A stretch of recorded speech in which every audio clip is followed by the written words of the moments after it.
All right. Finally here again. We're back. We're back. And everything worked. Like I pre-tested. I turned the mics on so people on Mixlr could hear just because I still don't know what happened last I think week. we ought to do that every week. Just turn them on and let people know how. Yeah, but what are you going to do if you have people that think they're how screwed up we are? What? Yeah. Getting into, going to listen to a professionally broadcasted stuff and hear us acting like idiots before everything's on. Well, we're idiots. All right. Who are we? We are Power and Speed. Call in, please. 908-751-0211. And we are to be liked on Facebook and iTunes. Or is it not good to be telling them to like us? You just have... I think you command them to like Command us. them to like us, damn it. Yeah. So, we got... I'm here. Tom's here. Crunch made it in. No snow today in New Jersey, thank God. And we've got a good guest tonight. We do have a good guest. So we got JC. We have Tad. Yeah. The owner of it. They all knew he was here. Yeah. They're like, oh, Christ. He was in the pregame. Yep. Yeah, we got JC from the owner of ATI Transmissions. Yeah, this ought to be a good one because Yeah. I've got questions about dampers and transmission cases. Yeah, I should say ATI dampers and transmissions. But let me, if you don't mind, I got a shout out to Troy Braden. He's one of our listeners from Duluth, Minnesota, and he's the one who recommended the transmission show. Okay.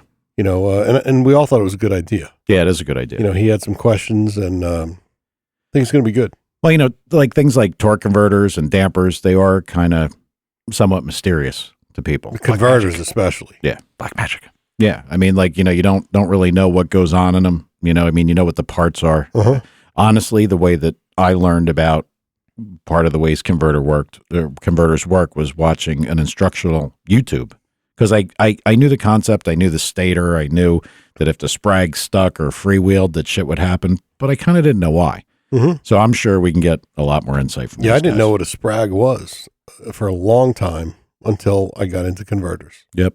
I learned, I didn't know what it was, but I knew it was the thing that depending on if it was stuck or freewheeling, that you would either have no multiplication or no mile per hour. Right. It was one or the other. Right. And I knew that part of it. And then that was like the extent of... I've always wanted slippage to be like 5% or less. And a lot of converter companies, they're 5% and more. Well, Got a lockup converters. it's kind of like I remember when I had my streetcar, the Malibu, I was using, instead of buying, in a quote unquote expensive converter, the way to do it was you got a Vega V8 converter. Yeah. Yep. But the problem is they were just, 8-inch? they were just slippy, slidey. You said a Vega V8 converter. Vega converter. Yeah. I mean, Actually, the Cosworth Vega converter was the one to get. If you remember the Cosworth Vega? Yep. Yeah. Yep. That was the one. That was the 8-inch one? Yeah, it was Yeah, they were one. 8-inch, but they were a little bit more heavy duty, but still not enough for any power. That What was the factory stall for that converter? And like in my flat tap at Malibu, I think the thing was like $4,000. Yeah, would have been like $4,000?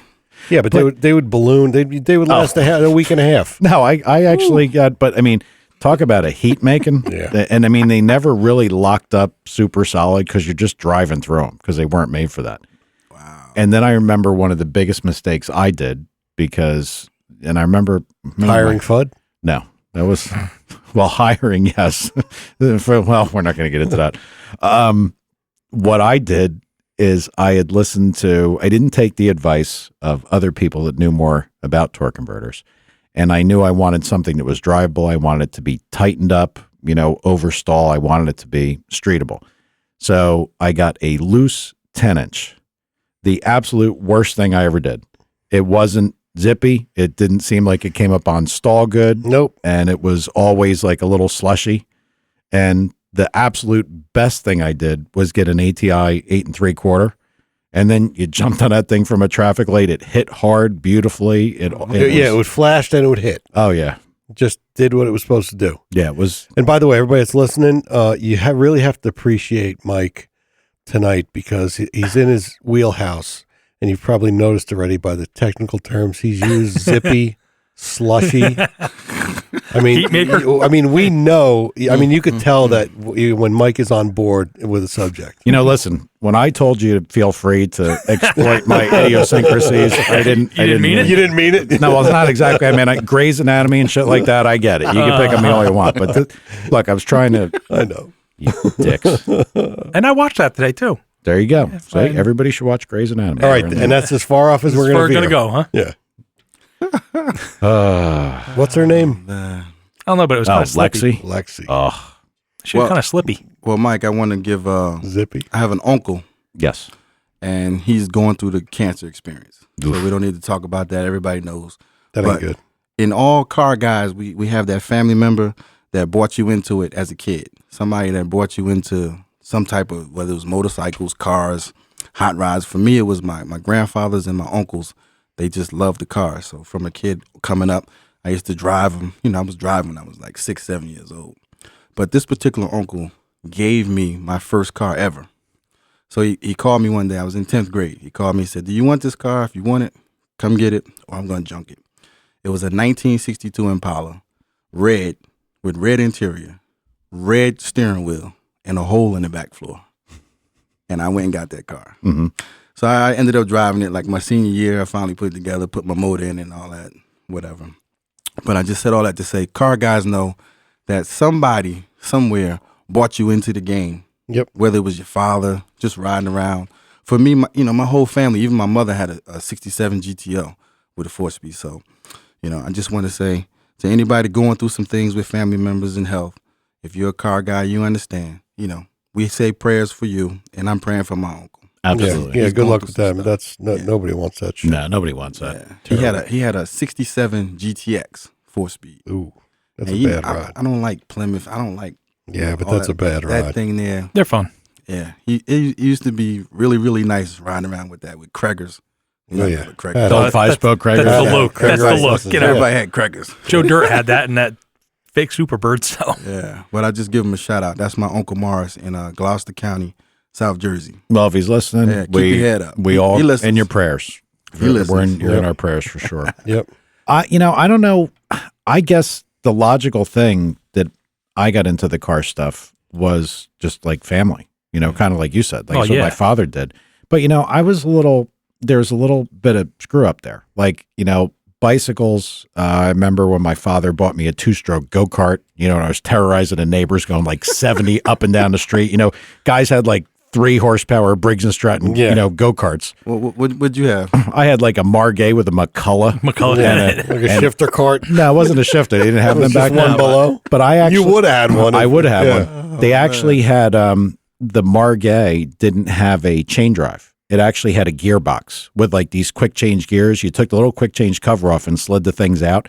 And there were 2 gears. There was a big and a little, and you put them on a little pinion, and the offset thing that held them, the keys, lined up the gears. So it actually had a gear drive. And apparently it's this historical thing now, and people are looking for Oh, gears. yeah? Yeah. And what happened? I think we gave that to the take it away junk man guy. Of course you did. Wow. Because you didn't know. But Imagine what it's worth now. Yep. right. But that, like, I always had, I guess, I don't know, maybe 16, 17, probably 15, 16, 17. It was into like 3-wheelers because there weren't quads then. I loved my 3-wheelers. I had a 200X, and everybody says, "Oh my God, they're dangerous." I don't know. I never fucked up on them. I never got hurt. I did, but not. It's a They did 110. They did fall over. Yeah, Yeah. but you hadn't had to drive the thing. If you were spaz, you shouldn't be on one. Well, if you left the kickstand on, they had no problem.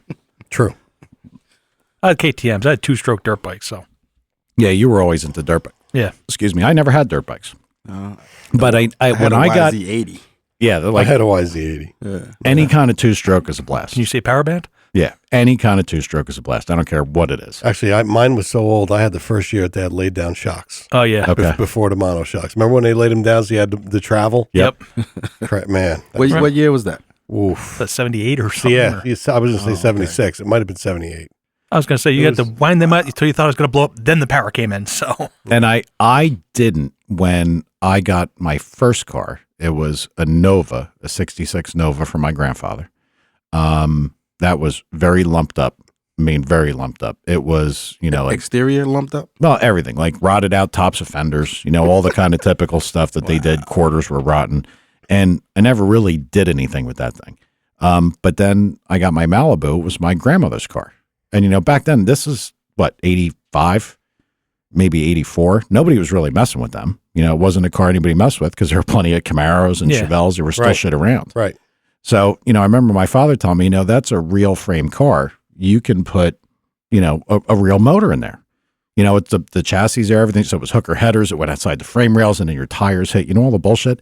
But here's the thing: like, it seems like everybody I talked to that was a car guy, like growing up, they were messing with cars when they were like 14, 15. Yeah. I didn't put a motor in my car or even work on taking a motor out of a car until I was probably 17 or 18. Never touched one.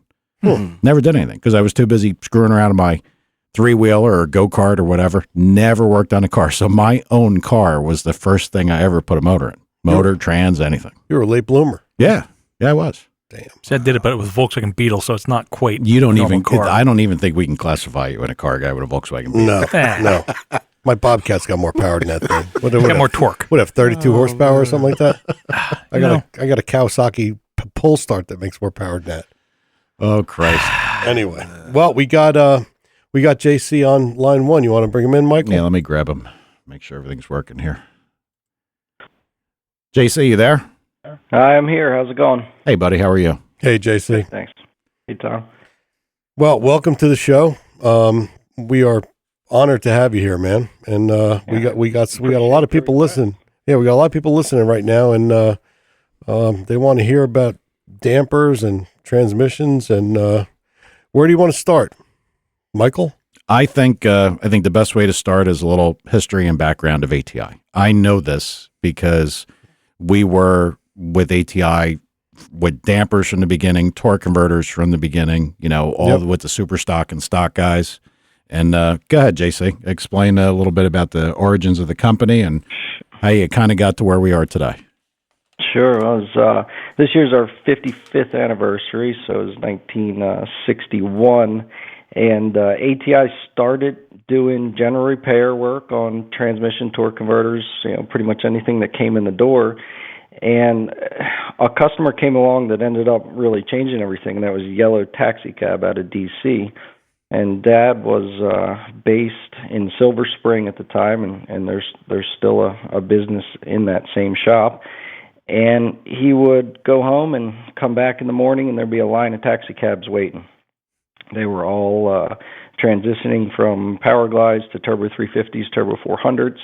A lot of guys were basically so worn out that the pan was all mucked up and it would suck the filter shut, and he would do a quick flush and filter and gasket and send them back until they could really go through it. And from there, as you know, drag racing was kind of taking hold and guys were working on things, he was already intimately familiar with the Glides 350s, 400s, and was able to help those guys out, and then started working on the torque converters. And in the early days, before people would rent the track, he would rent the track. And since he passed away a little less than a year ago, I've heard a lot of stories I'd never heard. But he would basically rent a track, invite some guys, and bring a whole bunch of converters and help, and basically put converters in and out of cars, and really start to gain some knowledge there. And by the time that was done, we had a really good hold on the torque converter business, and then the transmissions were already there. And it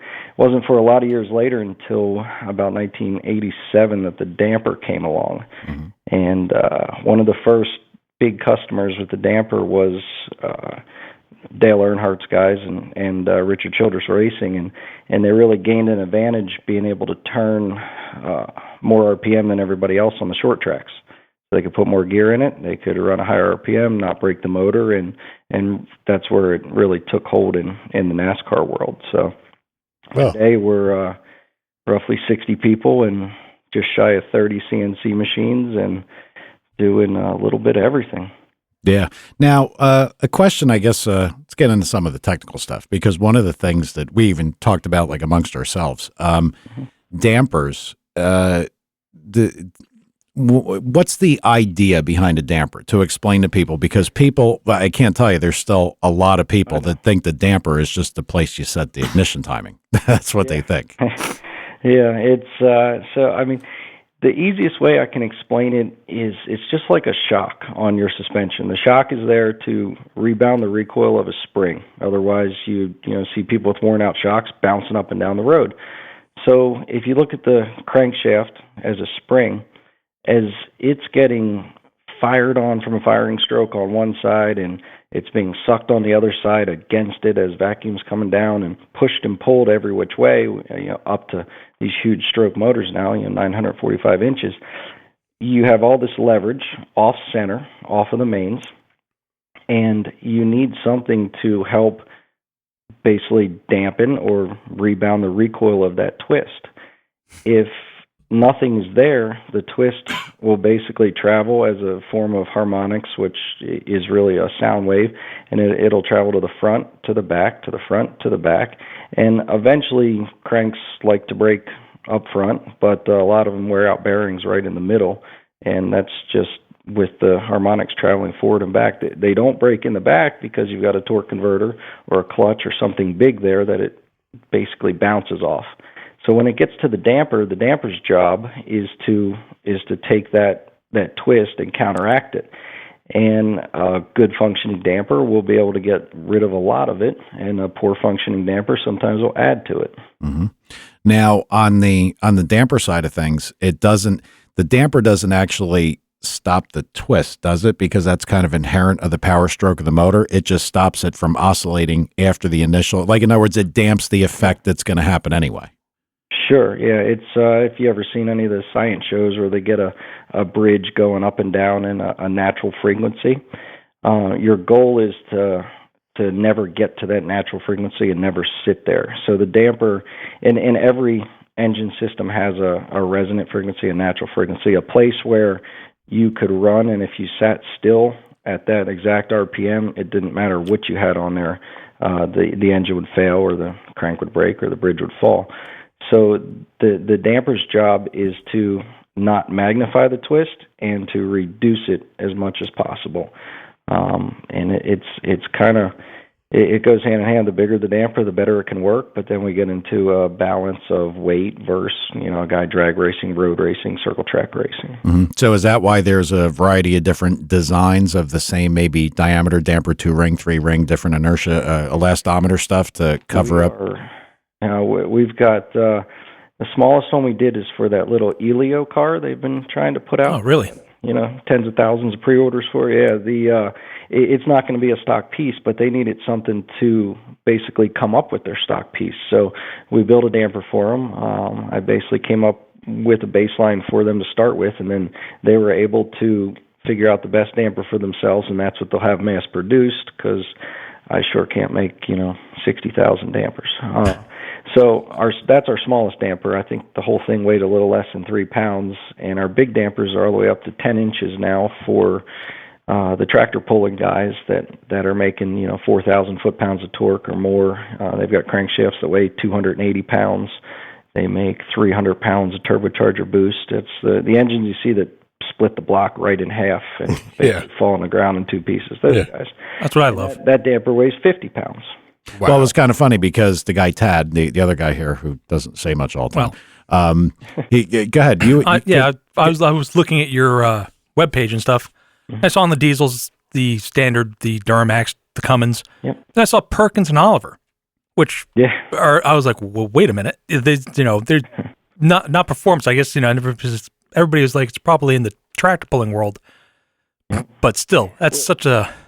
It's really, every day we get requests, some stuff you just kind of ask yourself why, and that's what they're doing. And it's, these things, the guys that are purpose-built with the real big ones are kind of, they're the ones who are making the 10-inch damper for, but the damper that weighs 48 pounds, we were all looking at in the shop like, holy shit, how can anybody need something this big?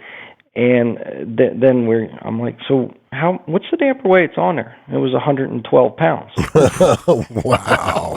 Cool. Dang. So, we're able to do the same job over a viscous filled damper that, came for a tractor engine, and it's a little more than half the weight off of it. So those guys are happy about it. But that's where the Oliver, the Perkins, the International, and all those guys, we do them for Briggs & Stratton. There's some of the guys with little garden tractor, like lawnmowers that pull as well. Yep. Yeah.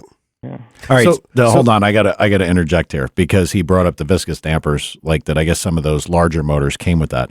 A person in the chat room had actually asked, what is the advantage over an elastometer type versus a viscous? I mean, basically, the viscous damper's been around since the 20s, and it has a strong foothold. It works fine in its place.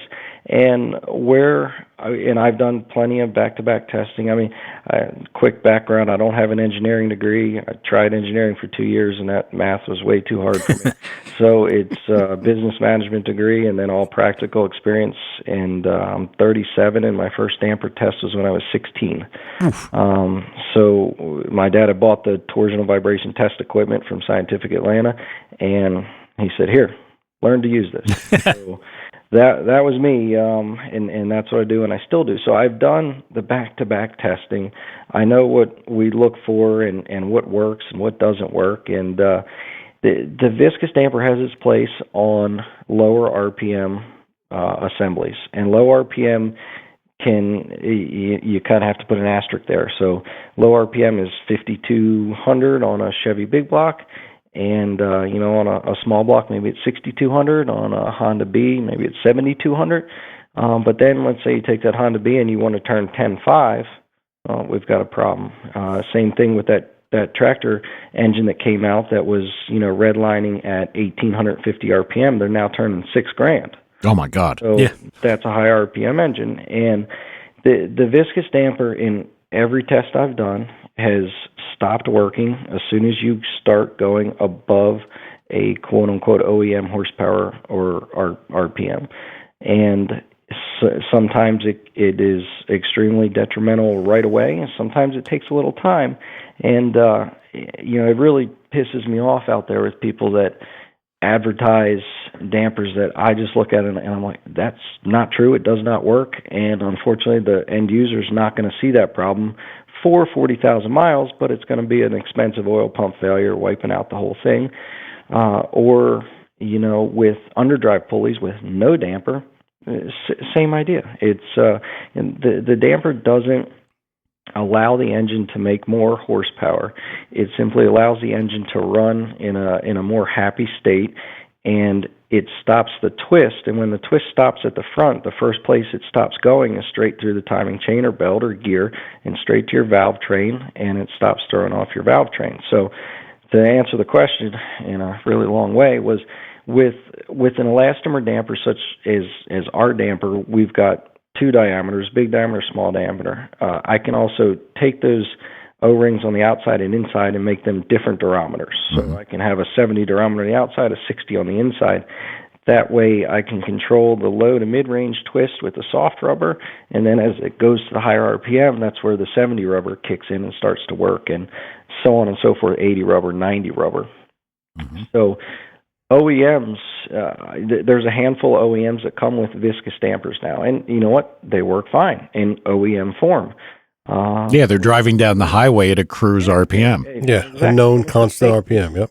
It's the exact same with a vulcanized rubber damper that comes on your car. It's built and it's tuned. Metaldyne makes like 10 million of them a year, and it is tuned for where the engineers told them that car will spend its time.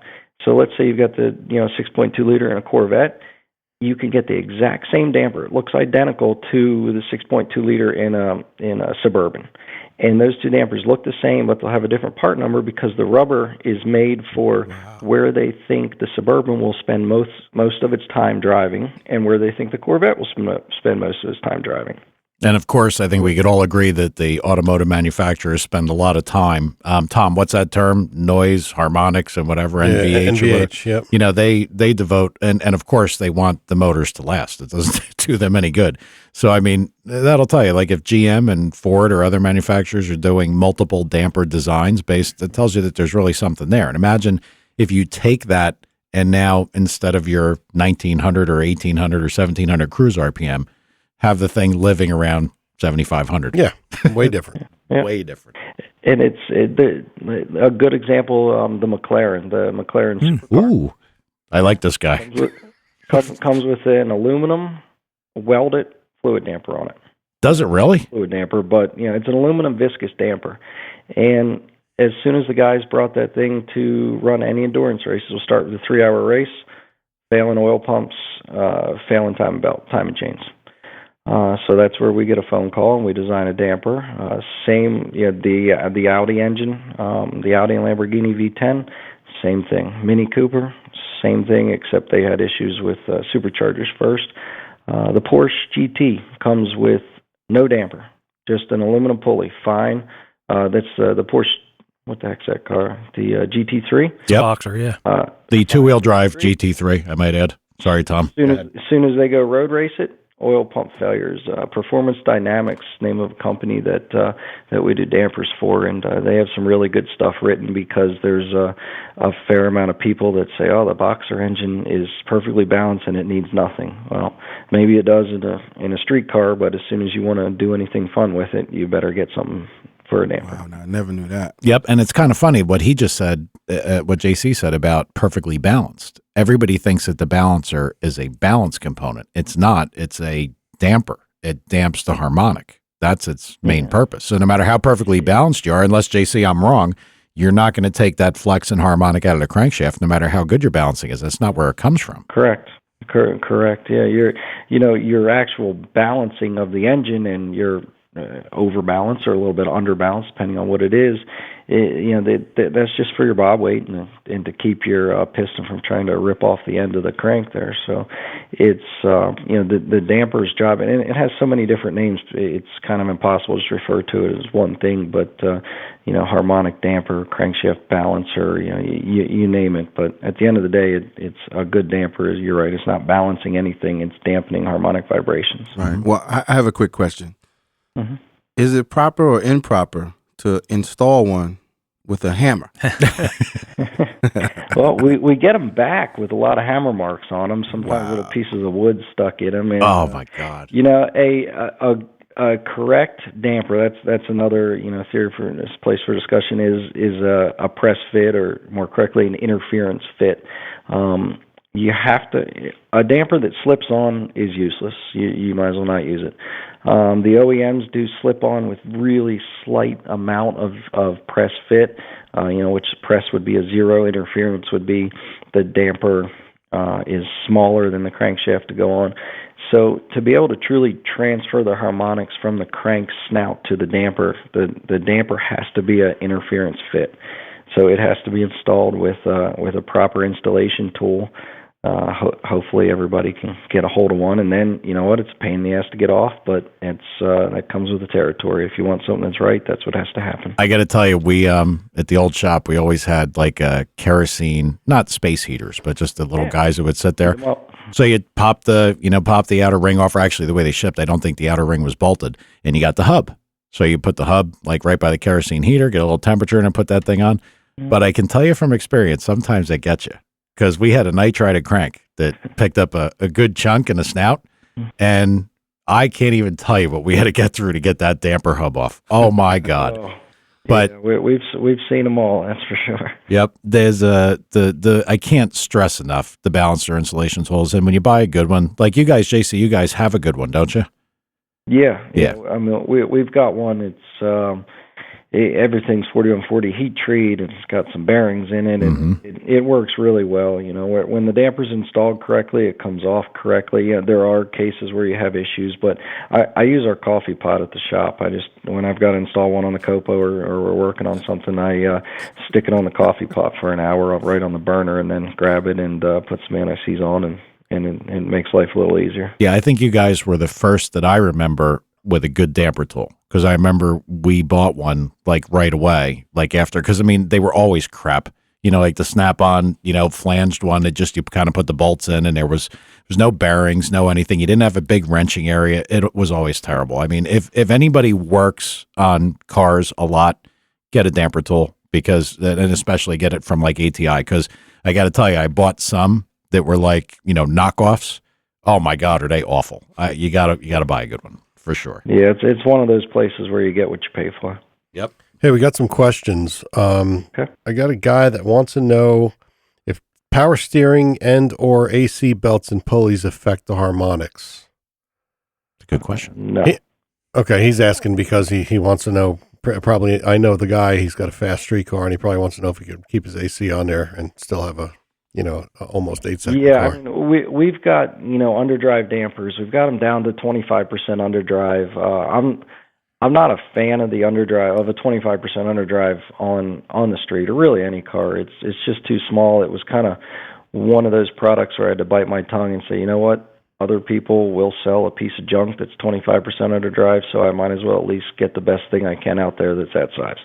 So that's what I did. But the 10% underdrive on the street, it's going to slow the accessories down if he's turning more RPM a little bit, so it makes up for it. And then of course we have plenty of overdrive dampers for guys that have one belt that run superchargers and everything else. But to answer his question, to kind of take it back a step behind the damper, I've done back-to-back tests with gear drive, belt drive, and chain on the exact same engine, and there's no difference in harmonics to the crank. There's difference, which is basically audible noises and valve train noises, but nothing that made the damper need to be different if we had a gear drive versus a Jessel belt drive. So if you put stuff on the front of it or right on the thing, doesn't alter. It's all after the fact. Yeah. Okay, that makes sense to me. Correct. Yep. All right. Now there's another question. Guy wants to know, why do the dampers, i.e. Subaru, have more than TDC timing marks? Because the guy says it makes it. Now listen, this is where I'm going to be a little less than politically correct. And I'll be like, if you don't know how to use a timing light with a dial or without a dial, and you can't figure out how to do this stuff. Well, you have to tell them what TDC is. That's top dead center. And I mean, I can't tell you anybody, and I'm sure ATI has probably gotten their calls where a guy set 36 on his light and 36 on the damper. I mean, we've had many episodes like that. Yeah. Real guys know the timing marks. Yep. No offense to the guy asking, but that's how it should be. Right. It's funny because that's actually, we've got a laser machine to do these marks, and the thing's freaking 10 feet from my office. So we, whenever a new damper comes out, we try to look at what's on the stock damper, the OEM damper. Sometimes there's one mark. We have no clue what it is. We don't know if it's TDC or 10 after or 10 before or what the hell they're doing. Mm-hmm. So my stock answer is I put all the marks on there so you've got them. Right. And kind of like you said, if you don't know what they're all for, then you probably shouldn't be doing that job. Yeah, and I'm not hating on a guy because the guy that asked it is actually a very good Subaru guy. I mean, he's no joke. But that timing thing, that just sticks in my head because I can't tell you. I actually had a guy. I got to tell this story real quick. I know this is about JC, but I got to tell a story because the guy did, in fact, have an ATI damper on. Big block 467 circle track motor. The guy called me up and says, how much compression does this thing have? I broke my starter twice. And I said, listen, if you broke the start, we dynoed the thing, we ran the thing, it was fine, it made good power. You shouldn't be breaking starters. You got something going on. Go take a good look at everything. This guy. Is this John? No. It could have been, though. It could have been. This guy actually owned an automotive repair shop. I mean, that's what he did.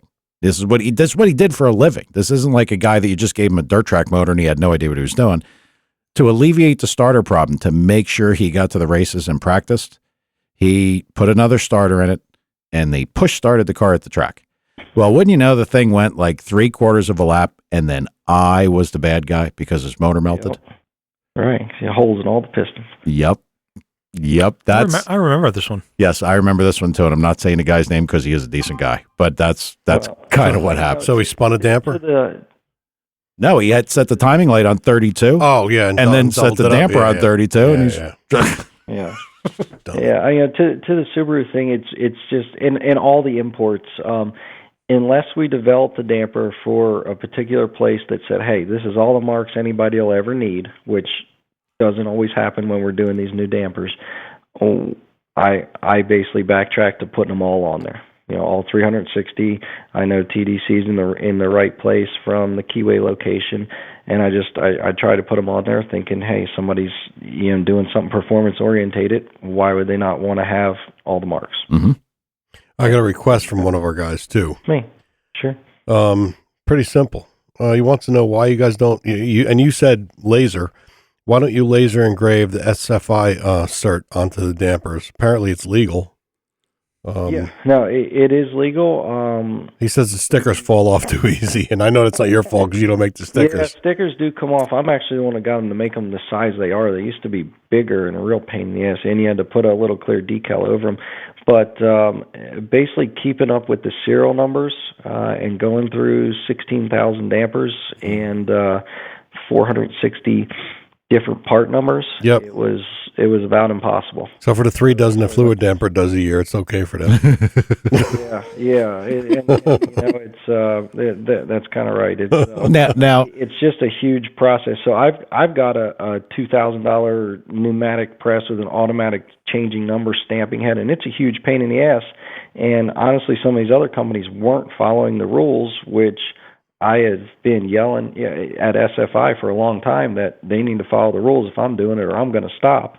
And they finally just started doing that. So we can, and we do with some dampers, send the SFI sticker on a separate card with just the number on the damper. I got to ask you a question here. Because you talked about the amount of combinations of dampers. Is every combination certified, or is it a family? No, every combination. Oh, Jesus. I don't, at one point we did sell a non-SFI street damper, but it was a waste of time. So every damper, so we've got, roughly 460 part numbers in the catalog. Then you can take any of my hubs, for non-5-inch dampers, non-10-inch dampers, but 6, 7, 8-inch dampers, you can take any of my hubs and put any damper on it. So I can make a whole bunch of combinations there. And then we've got a custom list of dampers that we've done in the past or drawn. That's about 1,250 more numbers. But if I'm making a damper for a Perkins and it's getting an aluminum shell, it's going to be billet 2024, and that's just what we do. We don't change what we're doing because it's a tractor or a streetcar. Wow, got it. Gotcha. We just got a LOL fluid damper fail. Oh God. Well, I think that to understand dampers and everything around it, I could talk about it even longer. And I'm sure he's got more stories and more stuff. I mean, if think for just so people understand that these are like shells and hubs and everything goes together, and to change essentially the durometer or the springiness of the rubber rings tells you how finely tuned they can be. So there is something here that all race guys should pay attention to. Right. Or even for that matter, guys that just want to make sure their stuff lasts. It's important.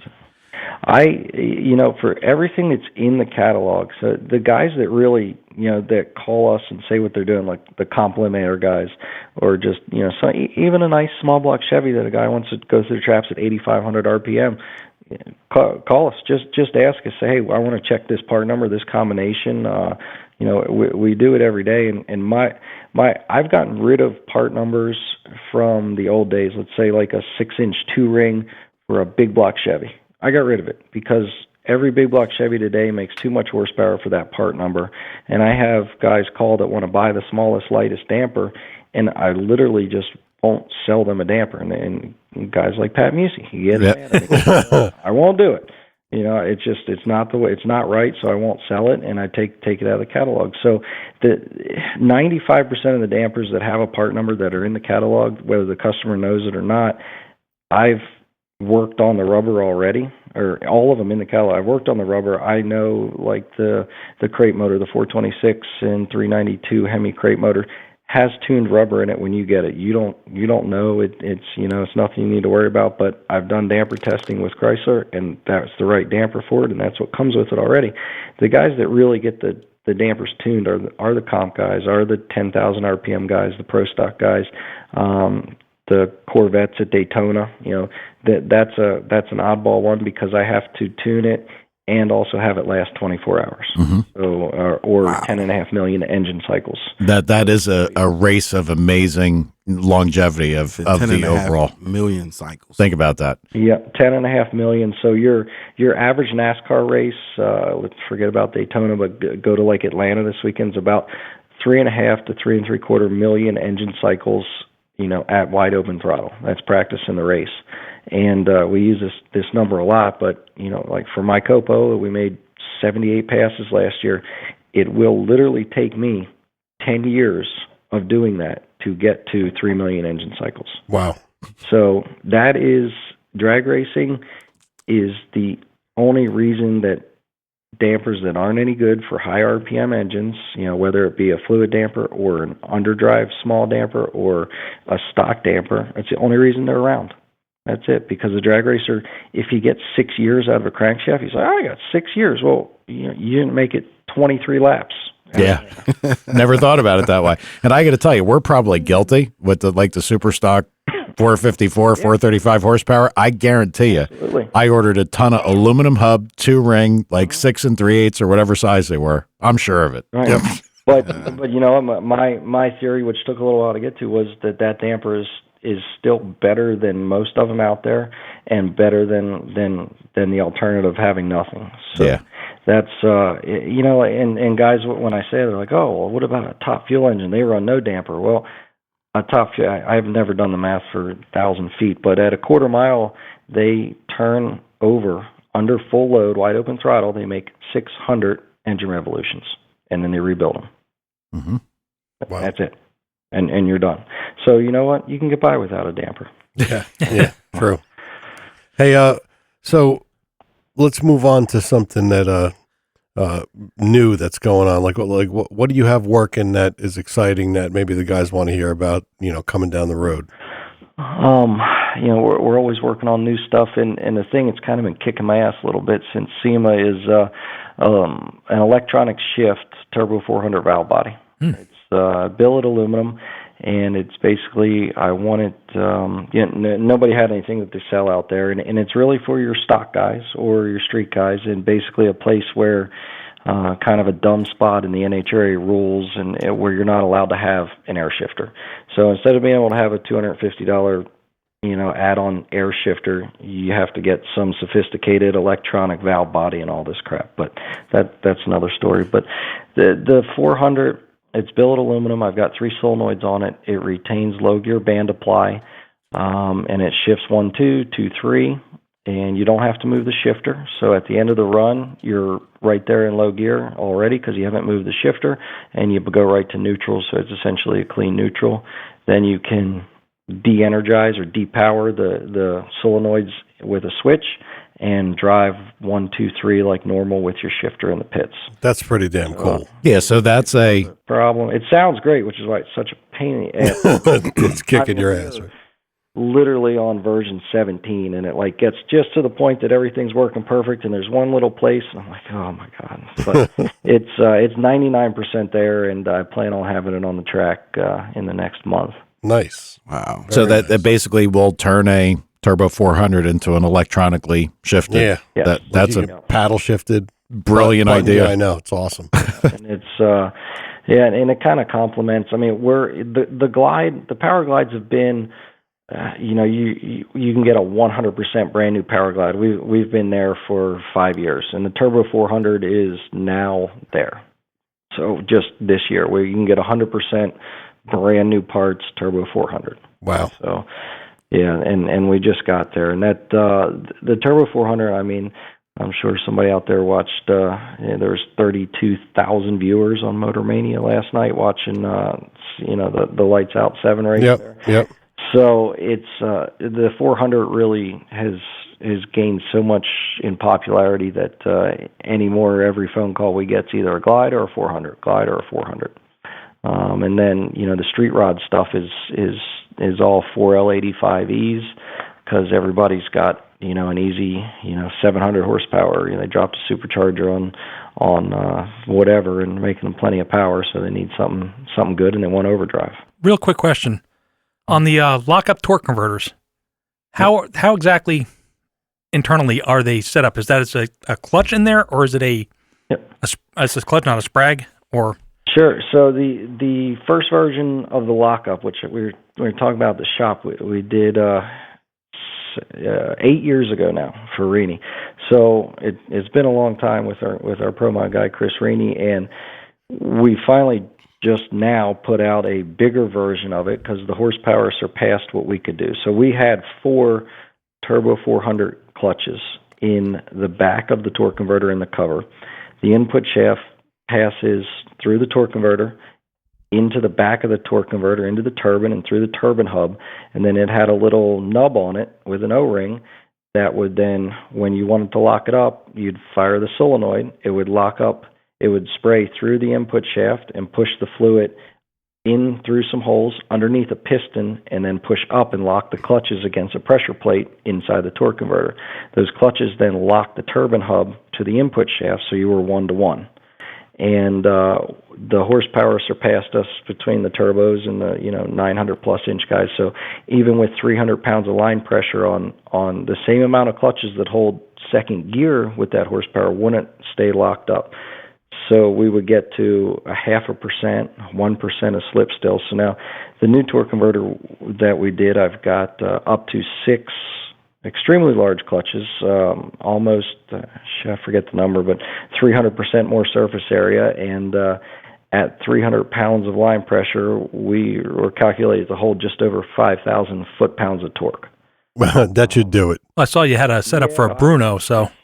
Yeah, I get surprised, believe me. But it's been out there. It's ran in a car that went 275 miles per hour, and it's a bolt together design. So it has, that's the first bolt together we've ever done. Wow. And it's a deal where I want to be able to lock up the diesel guys, because the diesel trucks are getting more popular for drag racing, and they are heavy. They're 6,000 pounds. They've got 3,000 foot-pounds of torque. Oh yeah, and they can't turn any RPM, so they got a 290 gear. So it's really hard on all of our stuff. And the guys at Suncoast Diesel have kind of they called and we started speaking about that stuff, and I'm letting them kind of run with the parts and pieces to end up developing a really good diesel package. And that's got to be kind of a tough one, not to interrupt, but like the diesel torque converter, I mean, you can vary. I mean, you get a guy who has a kind of a factory regular motor that he's tuned a little bit, and he plugs in a programmer, and all of a sudden something that had a nice livable stall speed is now loose, like my Vega converter was. Yeah, we used to do diesel converters just for your everyday guys, and honestly, the guys at the shop, myself, we got tired of the 70-pound, 80-pound converters. And it was just such a pain in the ass that, and there's so many people doing them where it's like, and other people can do that. So the lockup diesel the lockup converter for me is the same one that'll go in Reenie's car, can go in, a guy that's got the 6,000-pound truck, except I'd run all 6 clutches I can fit in there instead of 4. Hey, I need you to confirm a crazy fact for me. Yeah. So Chris Reenie owns and drives that Pro Mod car that you guys sponsor, right? 69 Camaro. Yep. Was he not in that plane crash that landed on the Hudson River? Yep. He was. Yep. Was he really? He was in the plane. Wow. With Captain Sully? With Captain Sully. No kidding. Fucking guy. And he even went back in to, he was on his way to Charlotte to basically buy his first, with Charlie Buck, his first kind of over 800-inch motor.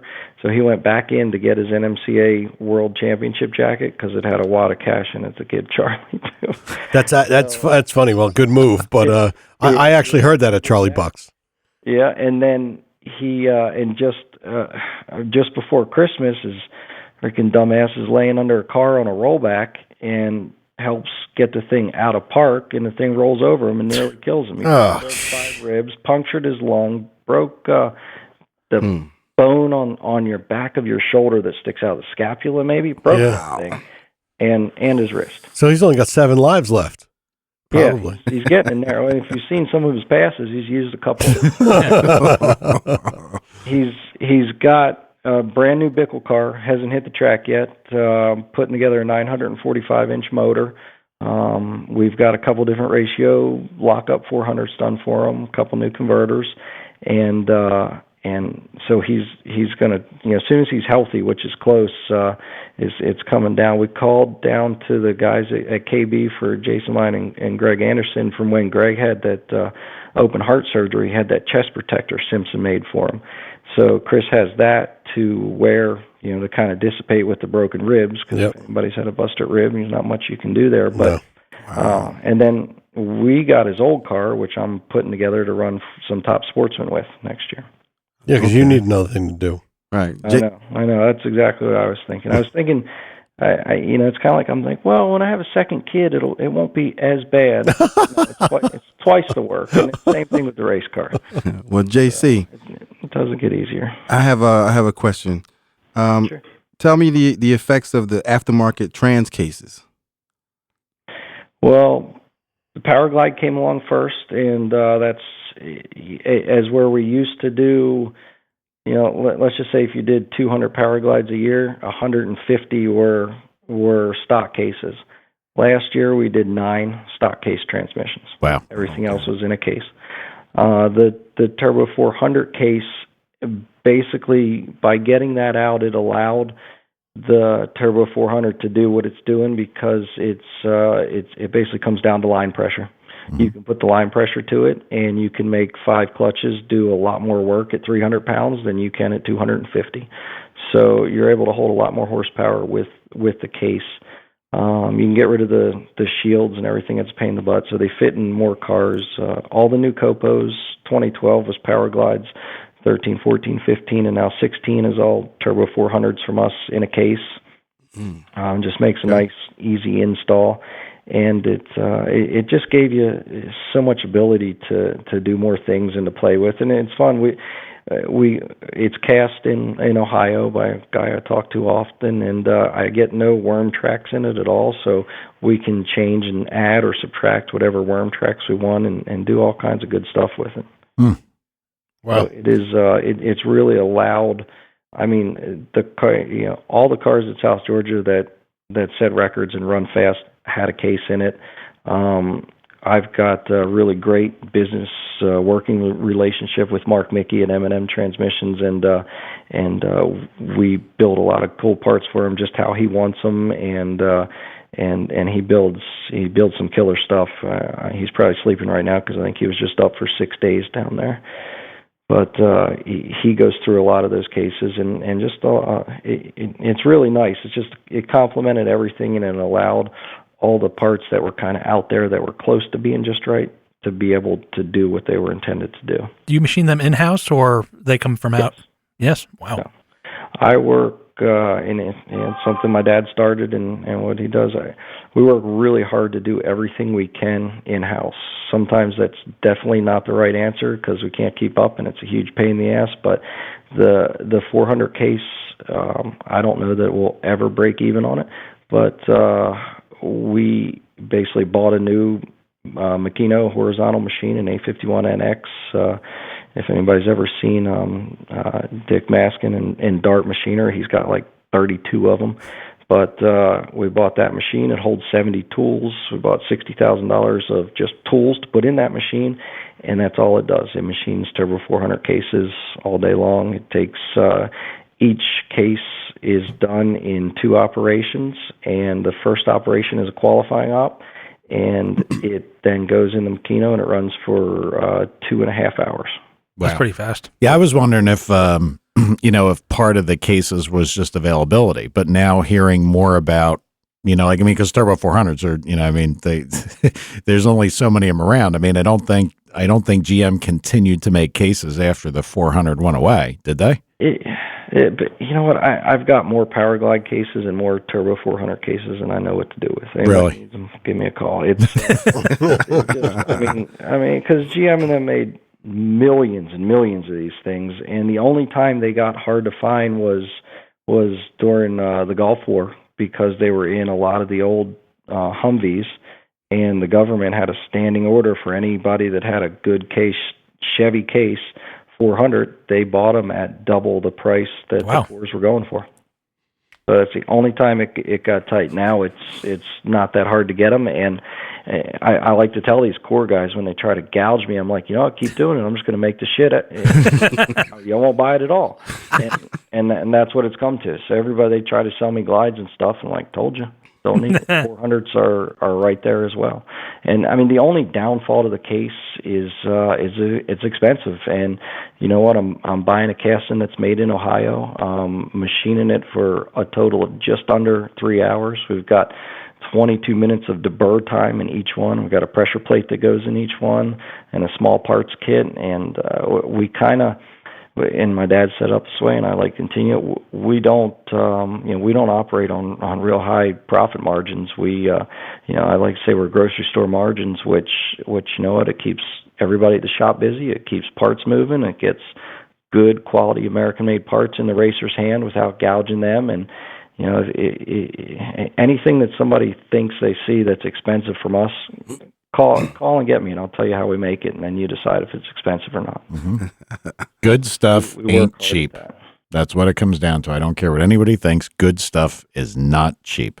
Okay. And it's hard. It's hard fought every day to do it, but I look forward to it every day. And all the guys at the shop, some of them like racing, some of them don't give a crap about racing, but they like making good parts. So that's important. All right, JC. Awesome. Here's my question to you. Okay. Any street racing in your history in your teenage years? None. I started go-kart racing when I was 12. Oh, okay. So we did a lot of Manufacturers Cup racing. We won 32 or 33 national events and 4 national championships. So by the time I got my license, I didn't need to do anything stupid on the street. Oh, okay. I don't like street outlaws. Not a fan. Don't like street racing. Is no prep racing on a drag strip cool? Yeah, have at it. But my favorite thing on the street is 0 to 60 and going around a corner that's marked 25 at 50. But I did have a jackass cop pull me over and give me a careless driving ticket for quote unquote excessive acceleration. Yeah, I got one of them 2 years ago. I think as long as you don't spin a tire, that they don't care. And you know what? You should have looked in the mirror before you did that. Yeah. Wow. Nice. Guys got jokes. Huh? Well Okay. played. Jab. Well, I got to tell you, this is hands down been one of our best interviews, and hopefully it was technical enough that everybody got to learn a little something, because we didn't get talking about torque converters, but that can suck up an hour on its own. No, well, that's what I was just going to tell you is we do offer every guest to come back whenever they'd like, and I mean torque converters, to me, we had said it in what we call pregame, just sitting around here talking. Torque converters are one of the most mystical and confusing parts in the car. I mean, it's like all black magic goes on inside this round thing that looks like a landmine, behind the flywheel. Yeah. And we could definitely have you back to talk about that. Yeah. No, I'm happy to talk about it. I like trying to share what I've been able to learn from basically growing up at ATI and my experiences, and then when I started go-kart racing, we went circle track racing after that for a number of years, and I always kind of look back, and my dad's been drag racing forever, basically since he could drive, so he was kind of burned out on it for a little bit. We went circle track racing, and for me, I look at that as a little bit of a mistake. I should have went drag racing and really learned our sport, which is that drag racing is the heart and soul of ATI. The dampers are great and NASCAR is great, but they don't keep us in business. It's the drag racers and the customers and the other trans builders and everything else. So that's where I should have been, but trying to make up for it now. So I've got 3 cars next year to beat my head over. Well, good luck with that. Hey, do me a favor, plug the business, give us your website, your phone number, all that stuff. Yep, where people can get you, what your specialties are, if they haven't figured it out from talking to you, the whole deal. Hey, dampers, transmissions, torque converters, and then all the parts that go inside them. Your local builder can buy an American-made gear set from us. It's got a warranty, and all the parts are. I have an ad. The best parts build the best transmission. So I don't have to build a transmission for you. We can sell you parts and pieces, or even just tell you what you need. Same thing with the dampers and the torque converters. And it's ATIRacing.com. We don't sell anything on our website. We might one day, but it's all information and educational. And we've got some papers and articles and stories on there if you can click through and find them, to try and continually educate the best we can. And then of course Facebook, I try to I am our marketing person, so anything you read you don't like or whatever, you know where it came from. And I keep up with as much as I can on Facebook and as much as I can on the website. So it's 800-284-3433 or ATIRacing.com. Wow. Cool. All right. Definitely have to come back to talk about torque converters, and I agree. It would probably be an hour-long conversation just on. Probably be a good one. Yeah, that'd be a good one. JC, man, I appreciate you. It sounds like all of our listeners, we got a chat room going, and they're all really excited about it. So thank you for coming on. Definitely. Anytime, guys. Thanks a lot for having me. I appreciate it. Awesome. All Thank right, you. man. Thanks See you. much. Take care. Bye-bye. Bye. What an awesome guy. Oh, yeah. Told you. That was, Yeah, we learned some things tonight, bro. yeah. I like doing the case in house and everything, man. That's a lot of work. Yeah, I should have prepped you guys on that a little bit because I've been to the place and it's legit. I mean, they have some really cool stuff. Really cool. And I mean, like I knew how involved the dampers get. And, you knew my feeling talking about the damper stuff beforehand. But exactly what he said, probably half of the stuff that we thought that we needed. And I guarantee you, we were the guy. I mean, I think, honestly, I got to tell you this. I think we probably lied to him a bunch of times when we needed to get a small diameter damper. And they're like, look, you can't use that on that motor. And, so we're like, oh, no, it's a 320-inch big block thing that we're messing with somebody, little I mean, whatever it took. Because you didn't want the weight. No, we didn't want the weight. I know. We thought it would matter. But, but Come to find out it wouldn't matter. Well, like he said, probably for the cycle life of what we were doing, right. It didn't matter. And to be honest with you, in Superstock back then, they had cast iron cranks that were hardened. Yeah. They were going to break at some point anyway. Right. One season. I remember that. Yeah. Because I remember on a small block, it was 8 pounds lighter than a steel crank. Yeah. And actually in a 427, they were more expensive than a steel crank because you couldn't find them. Yep. We used in a big block. Listen, we did the same thing in Circle Track. Yep. All the guys with the Circle Track stuff, everybody's like, oh, you got to get a steel crank. For whatever reason in Circle Track, the steel cranks would crack first. Maybe that's a damper issue. Probably could have brought that up, Tom. Yeah. Yeah. Heavier crank, same damper. We'd do a nitrided cast crankshaft. And he kept saying oil pump functions. Yeah. That's just vibration. Yeah. So, I mean, those iron cranks, they'd go 5-6 years and people say, do we change them? Well, they're not stress cracked. You don't see anything bad. And very rarely did they break. They're happy. Yeah, it was just a happy combination. So, yeah, it's funny. I mean, exactly what he said. Well, if you had to put it through its real cycle life and you were concerned about it, and, look, exactly what he said. We get one season out of a cast iron drag 427, a 454, 435. Maybe if we had a good damper on it, the one we should have had, you wouldn't have got one season. Everything might have been better. Yeah. Well, that was great, and I certainly we hope need it him comes back because I have some serious torque converter questions. And even to me, some of it is still mysterious. Yeah. I mean, I never probably not to him though. No, probably not to him. Yeah, I would think he knows. And like the bolt together torque converters, that's where those are nice. And he is involved in all this stuff too. I mean, he's steering the ship there, so it's pretty cool to have him on. I got to do one more shout out if you guys don't mind.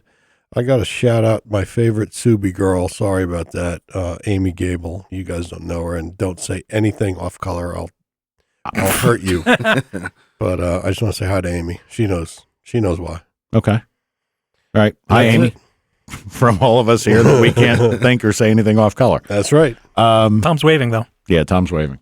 All right. Any of you guys got anything else? Any public appearances planned or? You got an autograph day next week, Tad, or something? No, I think I might have to go back to work. I don't know. Okay. Who knows? What about you, Crunch? Where you headed? Anywhere before it gets warm up here? No, not really. Right now, I'm just relaxing. I'm in the garage, having fun, making some moves. I'm going to Florida next week. Oh. Are you really? Yeah, man, business. Well, it's warm up here. You don't need to anymore. Duty calls. I'm not going anywhere. I'm going to sit here and be miserable myself. That's all this is true. All right. Well, look, guys, thanks for listening. If you got any questions, we're going to have the guy back, especially about torque converters. So ATI Performance, go check him out. Yep. That's it. See you. See you next week. Later.